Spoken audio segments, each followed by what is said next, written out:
Hello MDR employees, we've completed our refining and it's time to move on to other ventures. But first I have to take you through a recap and give some insight on the Severance season finale titled Cold Harbor, which is an hour plus of amazing television to tie up this season and set up season 3. We pick up where we left off at the birthing cabin where Cobell questions if Innie Mark had completed Cold Harbor. When he answers no, Cobell responds, okay, that means Gemma is still alive. While she's explaining where Gemma can be found, Mark interrupts her and lets her know he already knows due to Irvin's paintings, and based on her reaction, Cobell was not aware of this. Back to the MDR department with Helly and James, and my theory is confirmed. When he mentioned he tricked her, it was about the speech she gave at the gala, and he feels the need to let her know he doesn't love his daughter, Helena. Interesting. He confirms there are other Egan children out in the world, and he's been trying to see if he could see Keir in them, but he didn't. He says the night of the gala, he saw Keir in her. This is when she jumps up and rushes towards him with a pen. Unfazed,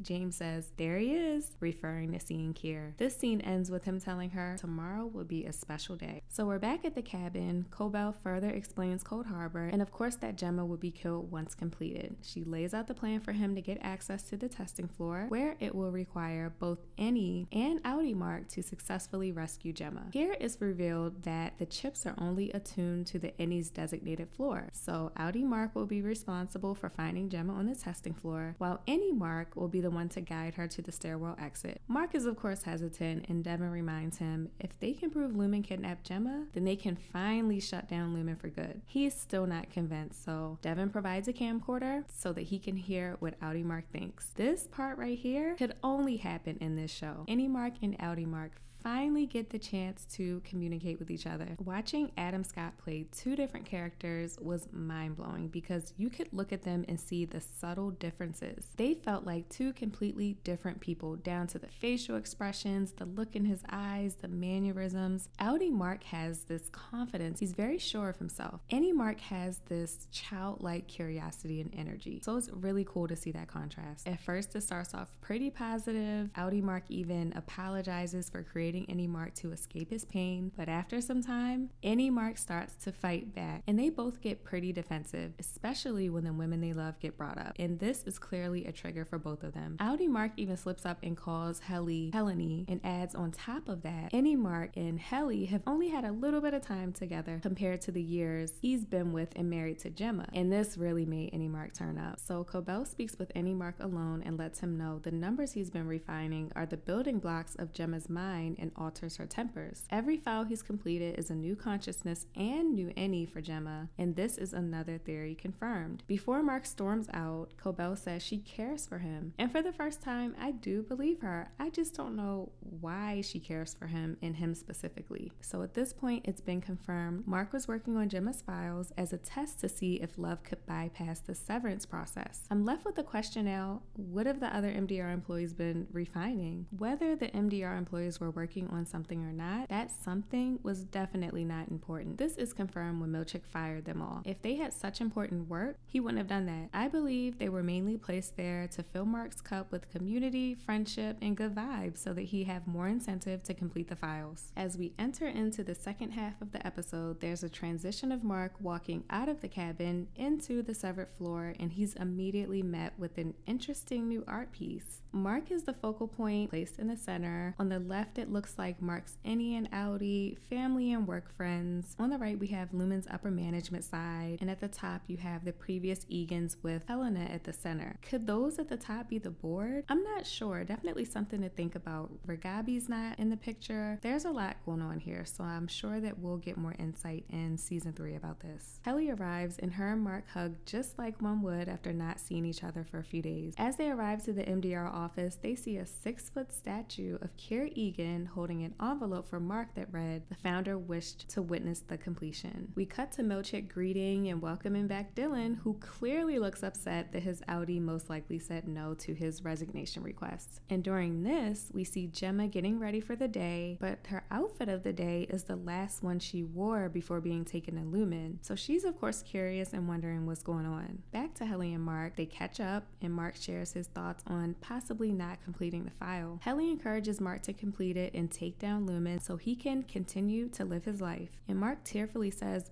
but I want to live with you.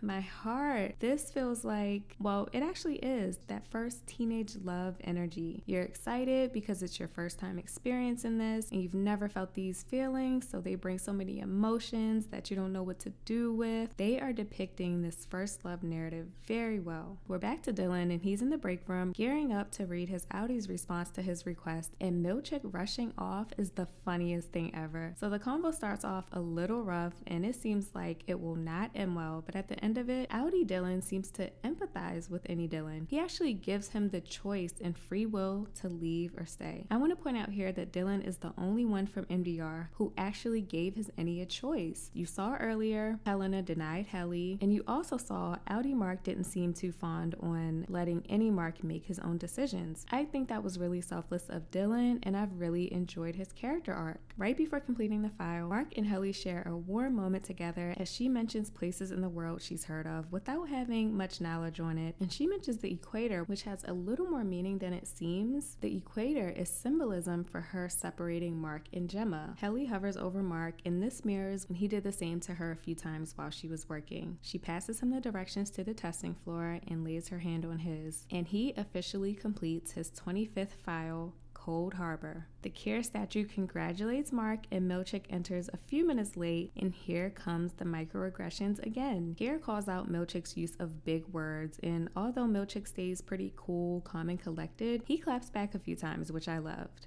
Okay, cue the music, in comes a celebration. We're introduced to a new department called the CNM, Choreography and Merriment, and they're a lit marching band, definitely giving HBCU vibes. I love this part. Milchick is killing it with the dance moves. I love all of his dancing scenes, and they definitely need to have more in season 3. In the midst of the celebration, Mark lets Helly know he has to get back to his mission. So before making a distraction for him and taking Milchick's walkie, she tells Mark, "I'll see you at the equator," which connects back to the equator symbolism I mentioned earlier.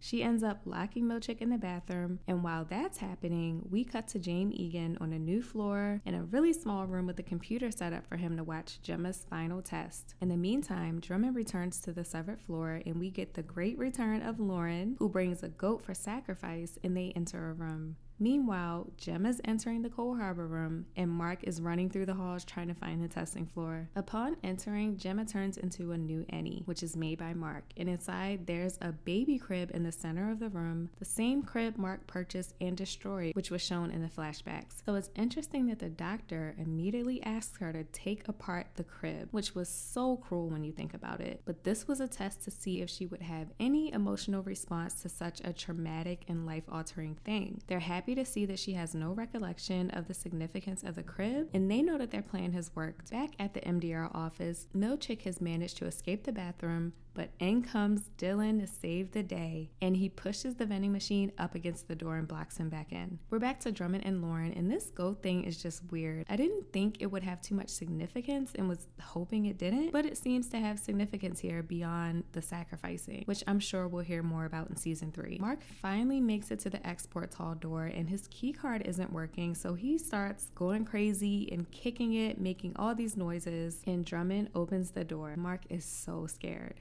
Mark plays confused and tries to walk away, and Drummond just manhandles him and tries to take him out, which I was surprised. I know Mark was no longer needed after completing the file, but still, the fact that Drummond made that decision on his own without having to consult with someone else first showed me he had a little more power than I thought. But anyway, he's beating Mark up, he's choking him to death, Mark is losing consciousness, and look who comes to save the day, Lauren. She points the gun at Drummond, and he ends up knocking it away and attempts to try to beat her up. But my girl unleashes the Brienne of Tarth vibes, and she bodies him. Yes, I love this part. I was so excited to see her take this big bodacious man down. She's about to kill him, and Mark is like, no, and we find out he does this so Drummond can lead him to the Cold Harbor room. So as Mark gets on the elevator holding Drummond at gunpoint, he thanks Lauren for the help, and she says the goat thanks him. He's in the middle of trying to tell Drummond what he wants him to do for him, but unfortunately the switch happens, so when Audie Mark comes to, the trigger gets pulled. So yeah, he kills Drummond, and now that he's Audie Mark, he's in complete shock, but he's now on his way to find the Cold Harbor room. As he approaches the room, he's approached by Cecily, and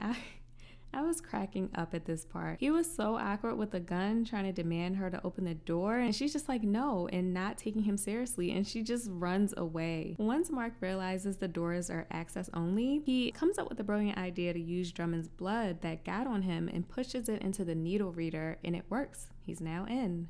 I was holding my breath at this point. This is the moment we've all been waiting for the reuniting of Mark and Gemma. Her Innie, of course, doesn't know who Mark is. The doctor is yelling at her and telling her Mark is trying to hurt her. So it's confirmed here that love truly transcends the severance barrier. Although the doctor is telling her Mark is there to hurt her, she reaches out and grabs his hand like something inside of her just knows she can trust him. I love this moment. And finally, as they leave the room, Audi, Mark, and Gemma are reunited, and this gave me all the feels.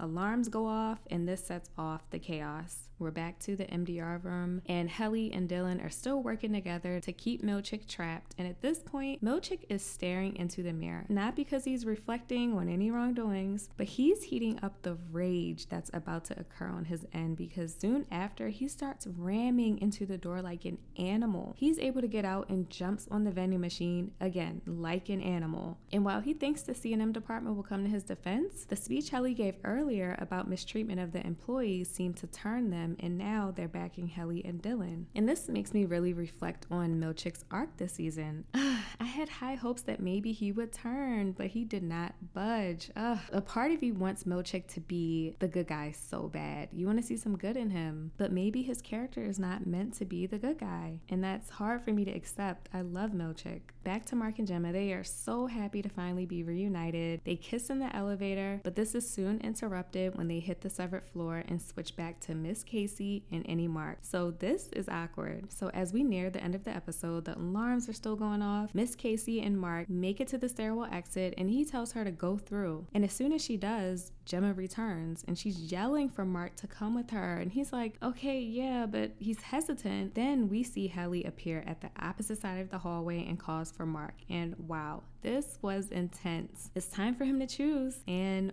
he chooses Helly, all while poor Gemma is in the back screaming. This was so heartbreaking to watch. Not that it will make it any better, but I hope Gemma knows this is Innie Mark and not Audi Mark. Like it was mentioned in the after episode breakdown, Mark and Helly have no idea what comes next. They're just thinking 10 seconds into the future. So again, it brings you back to that childlike first love. You're not thinking about or worried about consequences. You just want to be together. So the episode ends with Helly and Mark having a James Bond-esque moment shot in grainy film, hand in hand, running down the hallway in slow motion. And I don't know why lyrics to the song Time Moves Slow came to mind when I saw this, but I immediately thought of running away is easy, it's the living that's hard, and it encapsulates this scene for me. Had he left with Gemma, that would have been easy. He chose to take a risk and stay and live for once, and I love that. Overall, pretty solid season. There were some holes, no payoff for the reintegration process with Regabi, but one thing you can't take away is the incredible cast. Every actor brought such a great feel to the show, and everyone involved in this show deserves awards on top of awards on top of awards. With my channel being completely new, this was my first time covering Severance, and I just want to thank those who took the time to watch and support. It's truly appreciated, and I look forward to continuing to grow a community here, and I definitely look forward to season 3 that I'll be covering too. My name is Kamara. Another episode of Screen Diaries in the books. This was fun. I'll see you soon. Bye.